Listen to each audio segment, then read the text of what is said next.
derrame cerebral da minha mãe é um ponto-chave nisso. Porque a minha mãe, com 7 anos de idade, eu fui para uma carvoeira com meu pai para fazer carvão. Era o que dava para fazer. Meu pai com baixa escolaridade, minha mãe do lar. E 5 filhos, todos. O mais velho tinha 13 anos, que era meu irmão mais velho. Então não tinha emprego. Tinha que fazer o que dava quando desse e ser grato por ter aquilo para fazer, até que tivesse algo melhor para ser feito. Aí fomos para essa carvoeira. E lá minha mãe sofreu derrame cerebral. Estourou uma veia na cabeça dela. Longe de tudo, longe do urbano. Carvoeira seria... Fazer carvão. Faz carvão. É uma mina de carvão. É uma mina de carvão? Cortar eucalipto, colocar dentro de forno para fazer carvão, que a galera usa na churrasqueira, etc. E aí você foi com a sua mãe para lá? Eu fui com a família para lá, porque a gente fazia isso, migrava de lugar para lugar onde tinha coisa que dava para fazer com muito esforço e com baixa escolaridade. Entendi. Era isso. Mão de obra. Mão de obra barata. E aí a gente ia. E num lugar desse, o trabalho era tão pesado que a minha mãe sofreu derrame cerebral. Estourou uma veia na cabeça dela. Aí levaram a minha mãe para a cidade mais próxima, que era Campina Verde. Chegou lá, o médico falou, não dá nem para mexer nessa paciente aqui, mas tenta levar para Uberlândia, que já era, 300, 400 quilômetros depois dessa cidade. Talvez ela não chegue lá viva, mas se chegar, o hospital tem mais estrutura para operar. Meu pai pegou minha mãe e levou para Uberlândia. Cheguei em Uberlândia, o médico olha para minha mãe, vira para o meu pai e fala, cara, pode chamar os filhos para ver a mãe pela última vez, porque ela não vai passar dessa cirurgia. Nós até vamos fazer, mas ela não passa. Aí meu pai chamou os filhos e falou, olha, precisamos fazer a nossa primeira reunião de equipe aqui. Eu não sabia nem o que era equipe. Ele falou, nossa família funciona como uma empresa. Essa imagem é muito forte para mim, esse dia para mim é muito forte. Eu penso que ali começou a minha história de sucesso. Meu pai falou, nossa família funciona como uma empresa. Os da Silva.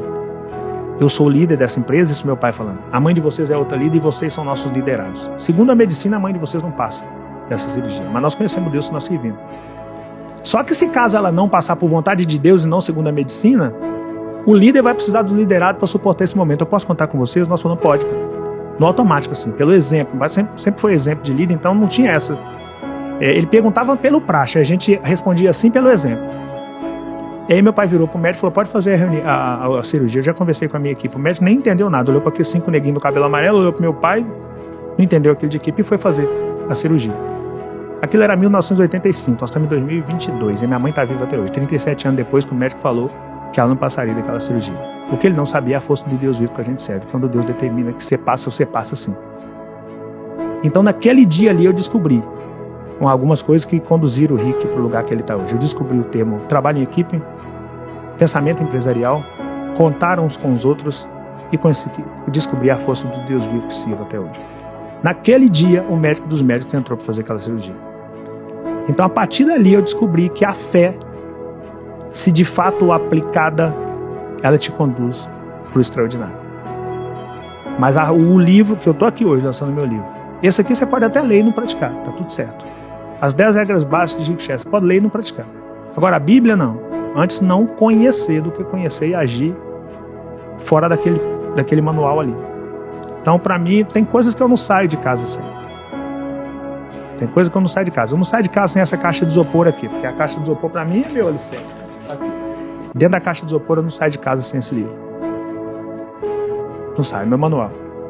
Eu já li milhares de livros, mas todos que eu li tem como base esse livro aqui. Para mim é o meu manual. Ganhei da minha avó. Ninguém me falou leia esse livro. Por algum motivo eu vi meu pai lendo e eu tive curiosidade de ler. Eu falei, cara, esse é o manual, tá tudo aqui. Negócios, religião, casamento. Só religião não tá aqui. Mas casamento, negócio, sociedade, tudo, tá tudo aqui. Milenar. Eu comecei a ler isso aqui e falei, cara, eu preciso ler isso aqui, depois eu preciso praticar isso aqui. Porque isso aqui é o único livro que eu tenho certeza que se você ler e praticar, você migra do ponto X para o ponto Y. Isso aqui você pode ler e não praticar, tá tudo certo. Esse aqui não. Se você conhecer isso aqui, praticar isso aqui, sua vida não mudar, tem alguma coisa errada em você, leia novamente. E se não mudar, leia novamente. Se não mudar, leia novamente. Se necessário for, espere 40 anos. Porque eu fui para o Rio de Janeiro com 40 anos de idade. Eu fui, na verdade, com 39. Quando eu comecei a vender água na praia, eu tinha 40. O dia que eu cheguei no Rio de Janeiro, a primeira coisa que eu fiz foi ir para Copacabana. Eu cheguei em Copacabana, eu cheguei na rodoviária, nesse tempo eu viajava de ônibus, né? Aí eu cheguei na rodoviária e falei, eu preciso ir a Copacabana. Aí fui a Copacabana. Cheguei em Copacabana, falei, olha, Deus, eu não sei o que eu vim fazer nessa cidade aqui, não.